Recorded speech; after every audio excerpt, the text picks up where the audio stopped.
Sejam bem-vindos, bem-vindas, queridos e amados alunos do curso Mater Dei de Teologia Bíblico-Doutrinal.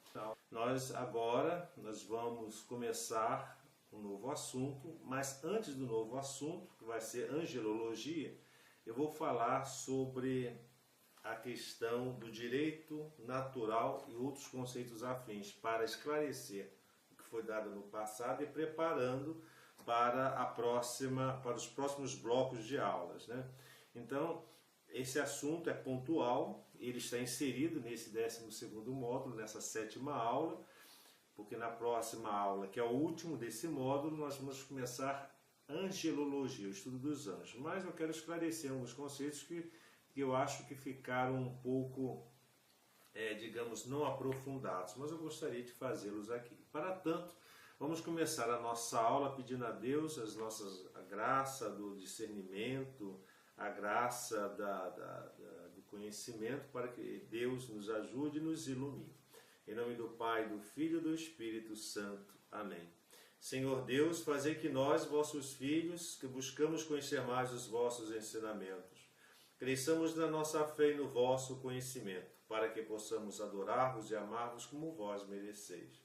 Por nosso Senhor Jesus Cristo, vosso Filho, na unidade do Espírito Santo. Amém. Em nome do Pai, do Filho e do Espírito Santo. Amém.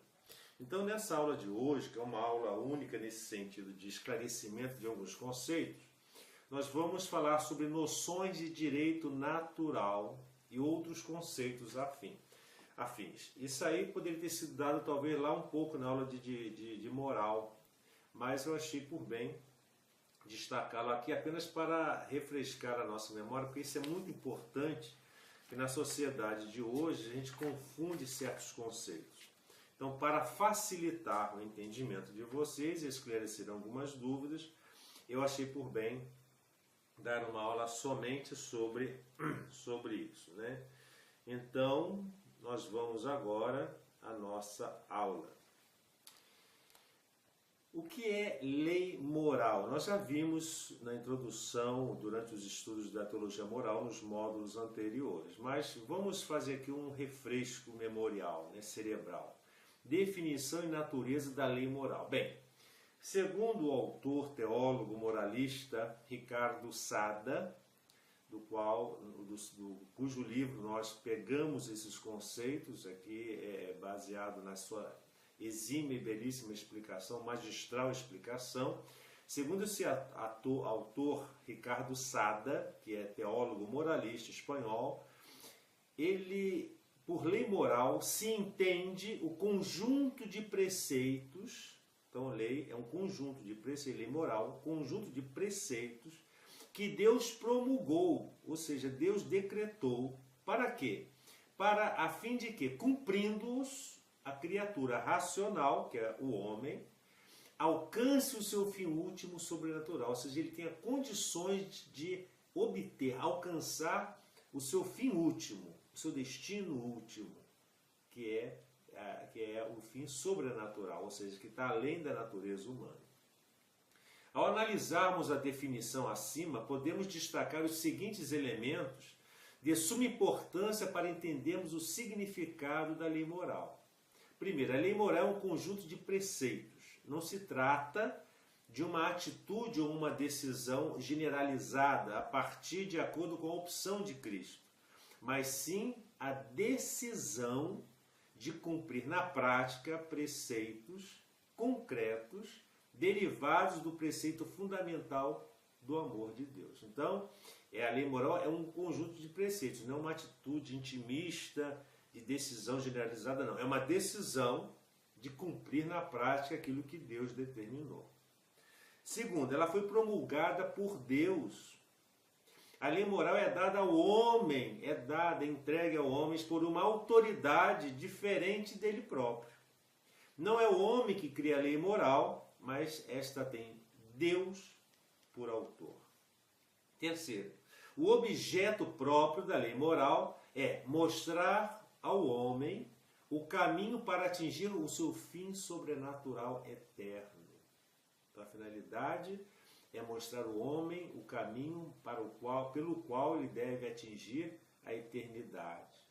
A mesma lei moral não pretende indicar metas temporais ou finalidades terrenas. Não, nada disso. O fim dela é sobrenatural.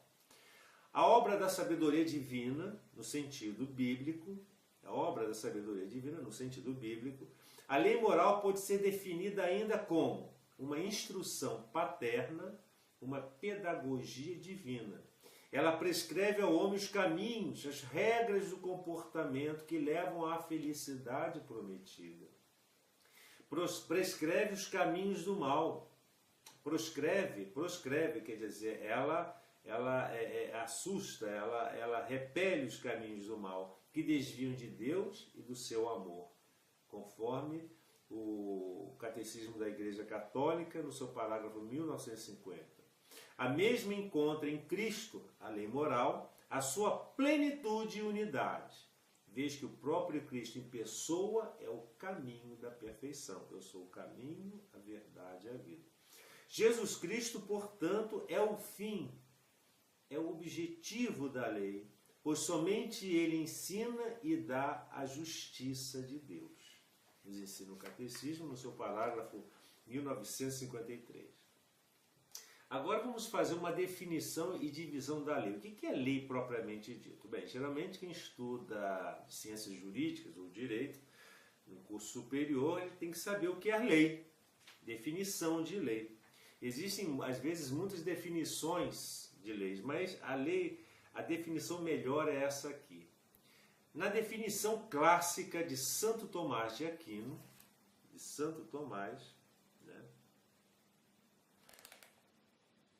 a lei é a ordenação da razão dirigida ao quê? Ao bem comum, promulgada por quem tem autoridade. Então a lei é uma ordenação da razão, quer dizer, é um ato da razão, ela é ordenada pela razão, dirigida ao bem comum, bem de todos, e promulgada por quem tem autoridade.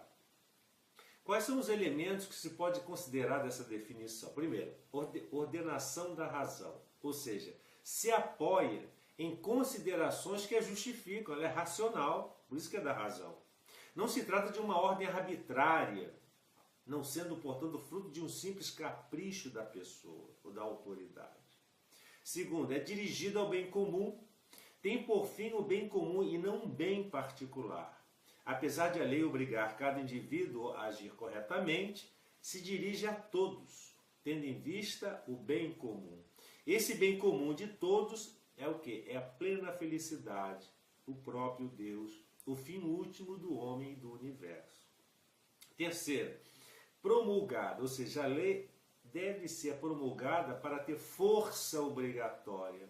Tem que se tornar pública, de conhecimento de todos, pois se dirige, antes de tudo, à inteligência e não pode ser obedecida se não for conhecida suficientemente. E quarto, ela é promulgada por quem tem autoridade. Quer dizer, além de ser promulgada, tem que ser promulgada por quem tem autoridade. Ou seja, não é qualquer um, mas alguém a quem compete ordenar para o bem comum. E quem é essa pessoa? É Deus, em primeiro lugar, e depois todos os que exercem autoridade em seu nome e a quem ele pertence. Agora vamos à divisão da lei. Como se divide a lei? Bem, a divisão da lei, ela depende do seu autor, ou seja, de quem a promulga, né? Se o autor da lei é Deus, chama-se lei divina. E ela pode ser eterna ou positiva. Se ela é eterna, ela encontra-se na mente divina. É a mente eterna, ela é natural, ou seja, é a lei divina impressa no coração dos homens. E ela é positiva porque é a lei divina contida na revelação. Então se o autor é Deus, é uma lei divina. Se ela é lei divina, é porque ela já se encontra na mente eterna de Deus. Está na natureza de Deus, né? Ela é impressa em cada coração humano. E ela pode ser positiva porque ela está presente na revelação, ou seja, na Sagrada Escritura. 2. E se o autor é o ser humano, é o homem, a lei é humana, e ela pode ser eclesiástica, que são as leis da igreja, ou a lei civil, que são as leis dos povos. O que é a lei eterna? Bem, nós vamos ver que a lei eterna é aquela promulgada por Deus. Todas as coisas criadas por Deus seguem leis naturais que lhes são próprias. A Terra gira em torno do Sol, existem 4 estações durante o ano que influenciam na vida da natureza do homem. Os animais só se cruzam com os da sua espécie. O homem, quando pratica o mal, sente remorso pelo que fez. Então, existem determinadas leis, ainda que não perceptíveis por nós, não escritas, mas que obedecem uma ordem do universo. Deus, Senhor de todas as coisas, ordenou-as de forma tal que cada uma cumpra a finalidade a qual foi criada.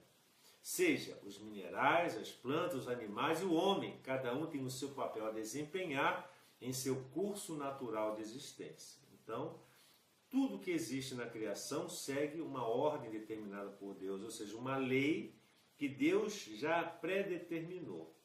Não cabe ao homem se voltar contra essa lei, essa subversão. Esse é o princípio revolucionário contra Deus, nesse subverter contra as leis determinadas por Deus.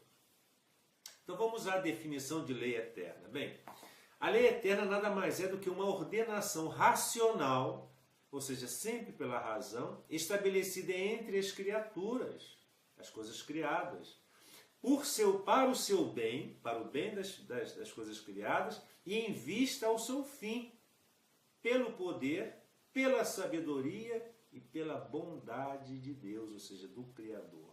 É Ele quem determina a finalidade das coisas criadas.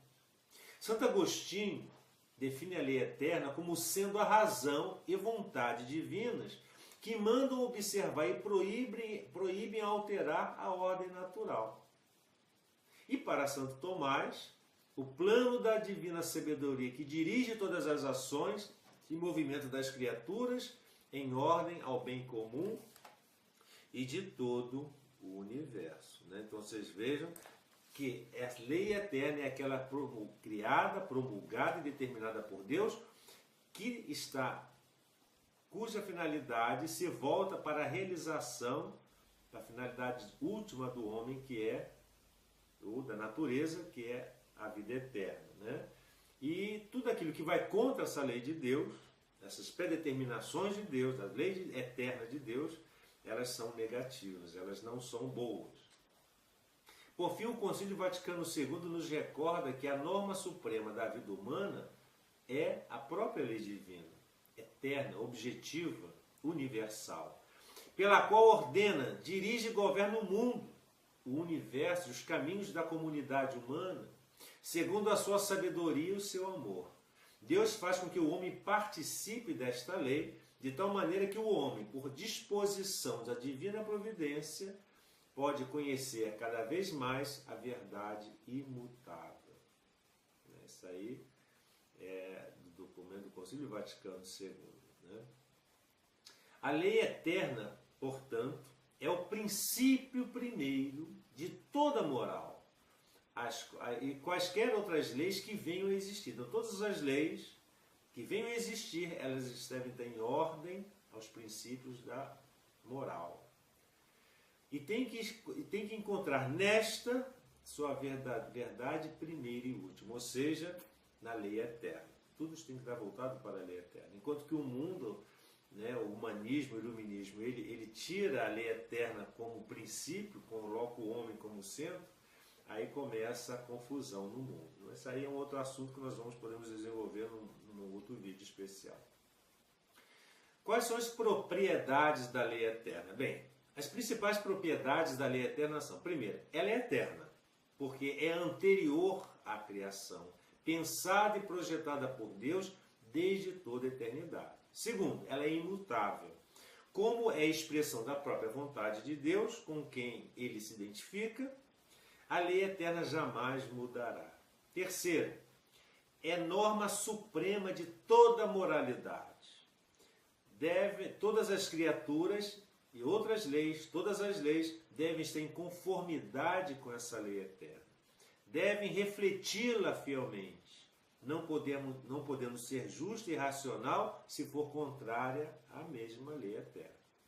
e ela é universal. Todas as criaturas lhes estão sujeitas, umas de modo puramente instintivo, como os animais, outras as criaturas livres por submissão voluntária.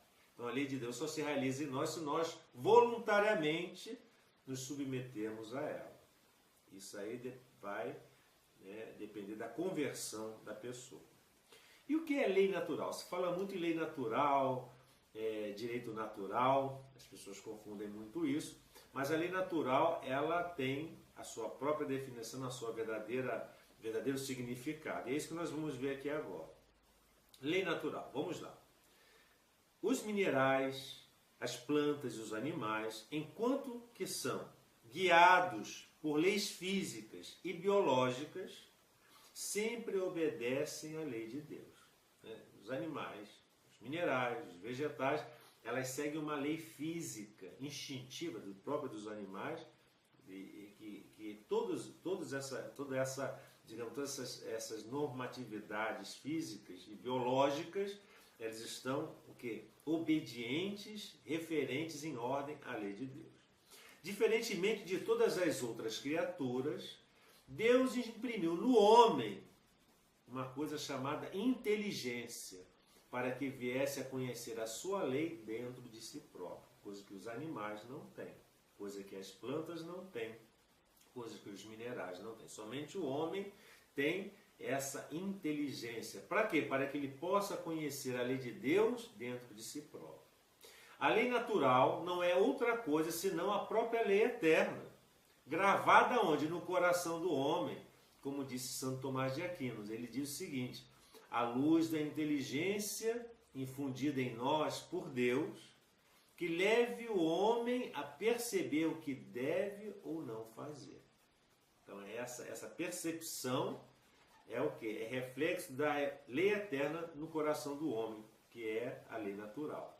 Portanto, segundo Ricardo Sada, o autor, entende-se por lei natural o quê? A própria lei eterna enquanto participada na criatura racional.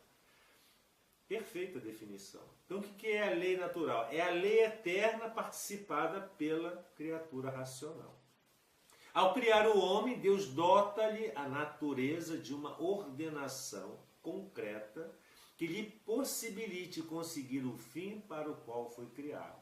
Então Deus, quando criou o homem, tem uma finalidade. O homem foi criado para uma finalidade, ou seja, para a glória de Deus, para fim sobrenatural.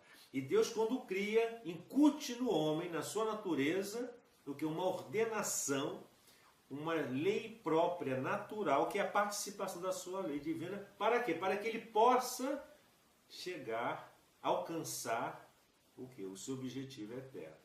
O Papa João Paulo II, em audiência concedida à Congregação para a Doutrina da Fé, nos diz que a lei natural, acessível por si mesma a toda criatura racional, indica as normas primeiras e essenciais que regulam a vida moral. Agora, quais são os preceitos da lei natural? Agora vamos aos preceitos. A lei natural abrange toda e qualquer norma da moral, que se tornam conhecidas pelo homem somente pelo uso da razão. A mesma possui 3 níveis. Vamos lá. A lei natural ela possui 3 níveis. No primeiro nível, todos os princípios universais, que são máximas morais acessíveis a todos os homens. Não faças aos outros aquilo que não queres que façam a ti, dá o que é de direito ao seu dono, vive conforme a reta razão, cumpra sempre o teu dever, respeita a ordem do ser, etc. Todos esses preceitos podem ser resumidos em apenas um só, que é latente em todo ser humano. E qual é o princípio que resume todos esses outros princípios? É necessário fazer o bem e evitar o mal. Isso resume tudo. Esse é o primeiro nível. Qual é o segundo nível? No segundo nível, situam-se os princípios secundários, que são as conclusões próximas dos primeiros princípios que nós acabamos de ver. São preceitos morais contidos em grande parte aonde? No Decálogo. Os 10 mandamentos. Então, os 10 mandamentos, eles vão colocar os princípios secundários que estão em ordem a esses princípios primários, do primeiro nível. E no terceiro nível? estão as conclusões remotas que pressupõem reflexões e experiências de todo gênero a partir dos princípios primários e secundários, mediante o raciocínio mais elaborado à luz de Deus, que levam o homem a descobrir outros imperativos, ou seja, outras obrigações mais particulares da lei natural. Como assim? Como a indissolubilidade do matrimônio, a rejeição da vingança e da escravidão e por aí vai. Há de se destacar outros preceitos da lei natural, de fundamental importância a que todo homem está obrigado a observar. Quais são os outros preceitos? Primeiro, enquanto ser vivo, cabe ao homem respeitar o ser que recebeu de Deus. No momento de sua concepção, o que obrigatoriamente o leva a zelar pela manutenção da sua vida e da sua saúde, sendo-lhe proibido tirar a própria vida. Então, é um preceito importante, né? Que a pessoa tem que zelar pela própria vida desde a sua concepção. Segundo, esse é primeiro enquanto ser. Agora, enquanto ser racional, o homem deve conduzir-se como pessoa, desenvolvendo sua razão sempre em busca da verdade, sua liberdade em busca do domínio de suas paixões e sua vida moral pela religião. Terceiro, enquanto membro de uma espécie, pelo casamento, aquele que optar por essa vocação deve contribuir pela procriação e educação das crianças e a conservação da espécie humana. E quarto, enquanto ser social, o homem não é uma ilha, por viver em sociedade, deve obedecer às autoridades encarregadas de assegurar o bem comum a todos. E quais são as propriedades da lei natural? Né? Quais são as notas, digamos assim, características que dão a essência da lei natural? Bem, a seguir, algumas características próprias da lei natural que a distinguem de outras leis. Vamos ver agora aquilo que é próprio, peculiar da lei natural, que a distingue de outros tipos de lei. Bem, primeiro, a universalidade, a imutabilidade e a evidência. O que significa isso? A universalidade, bem, tem vigência em todo o mundo e para todos os povos, independentemente de variações étnicas, raciais, regionais, etc. Pois a sua essência é única em qualquer homem, embora a mesma possa não ser cumprida por alguns, nada prejudica a sua vigência. Então é para todos os tempos e lugares e culturas. É a universalidade da lei natural, enquanto que as outras leis às vezes não são. Segundo, a imutabilidade, ou seja, a lei natural é imutável em si mesma, independentemente e das condições históricas culturais. Vês que a natureza humana, regida por essa lei, nunca muda em sua essência. Nunca a natureza humana muda. Se ela não muda a natureza humana, a lei natural também não muda.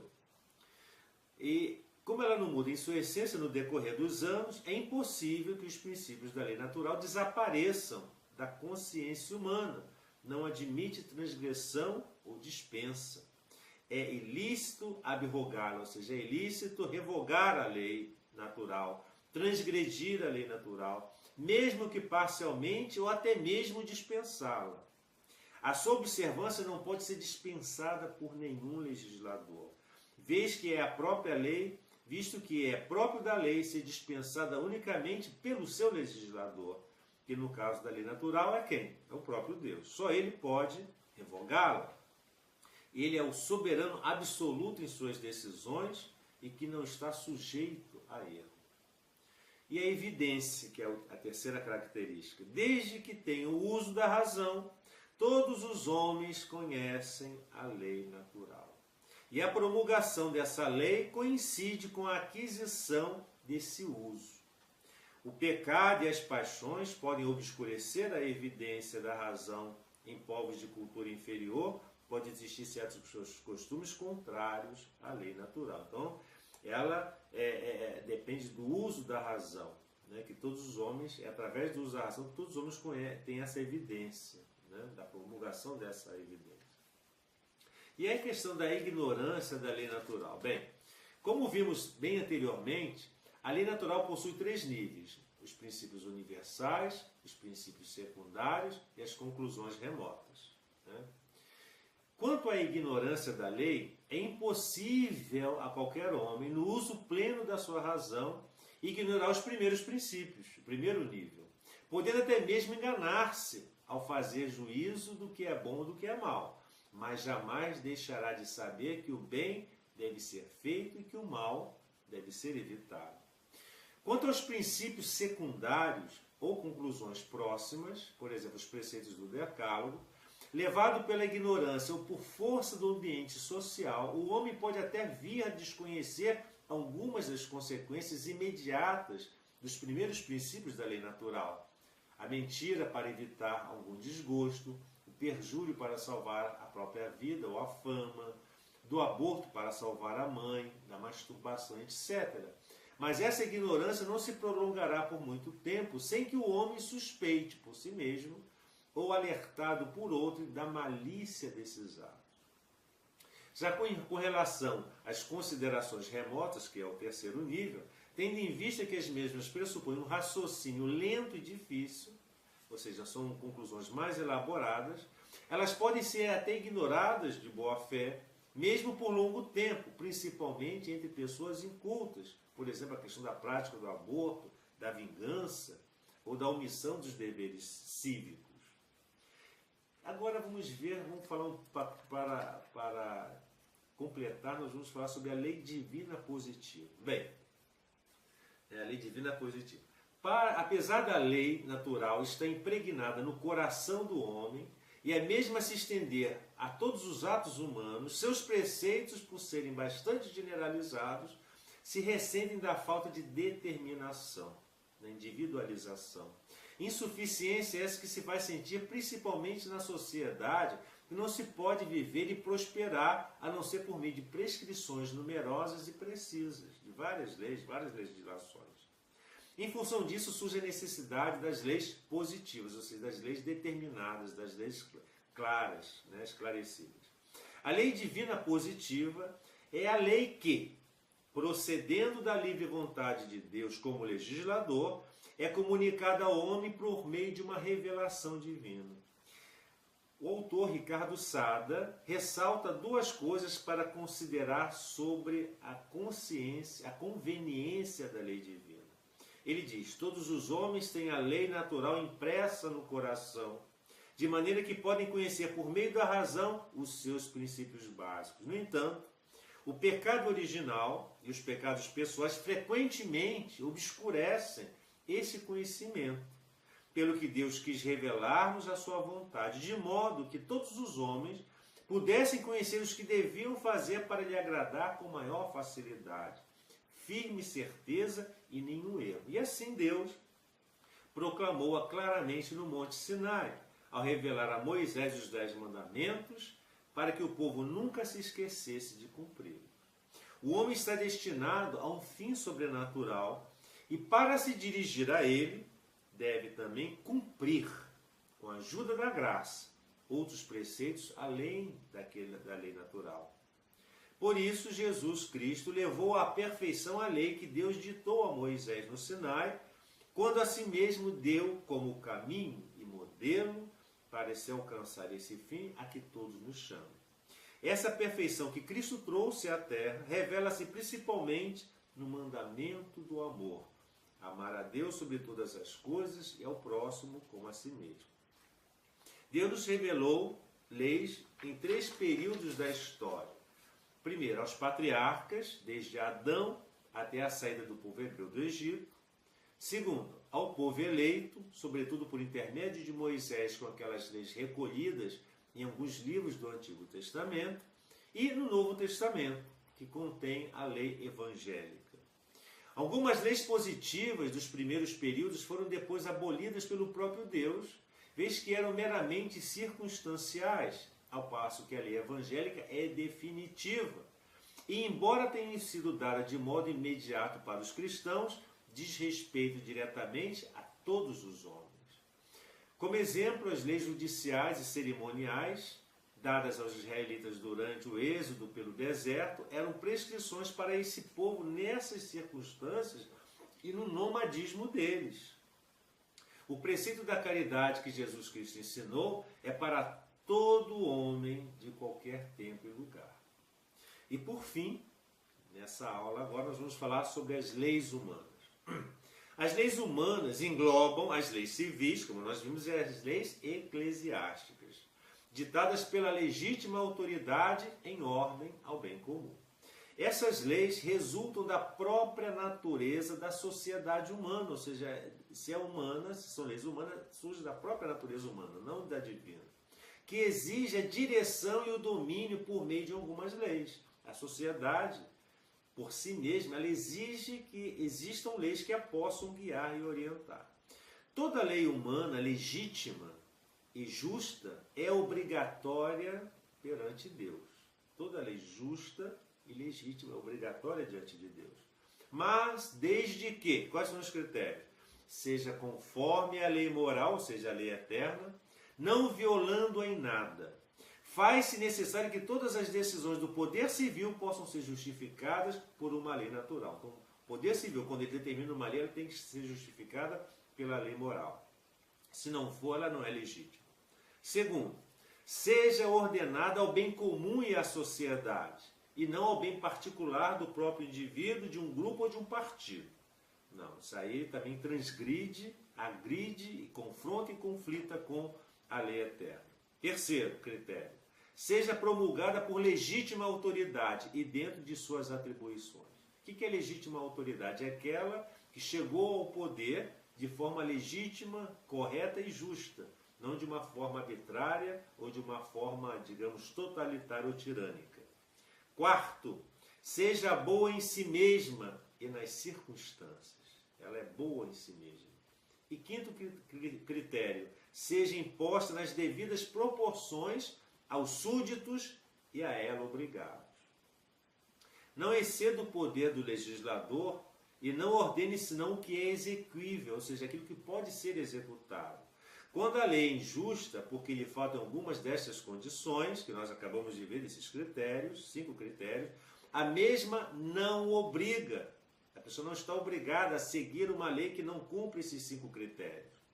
E em certas ocasiões pode até mesmo ser obrigatório desobedecer-lhe abertamente. Então, amados alunos e alunas, nós concluímos então, esclarecemos esses aspectos da lei para que vocês possam, caso tenha ficado alguma dúvida, eu achei necessário que fosse esclarecido. E agora, nós finalizamos essa aula. Na próxima aula, que é a última desse 12º módulo, nós vamos começar a estudar os tratados. E o primeiro tratado é o tratado de angelologia, é o tratado sobre os anjos. Que o Senhor nos abençoe e guarde-nos de todo mal, nos conduz à vida eterna.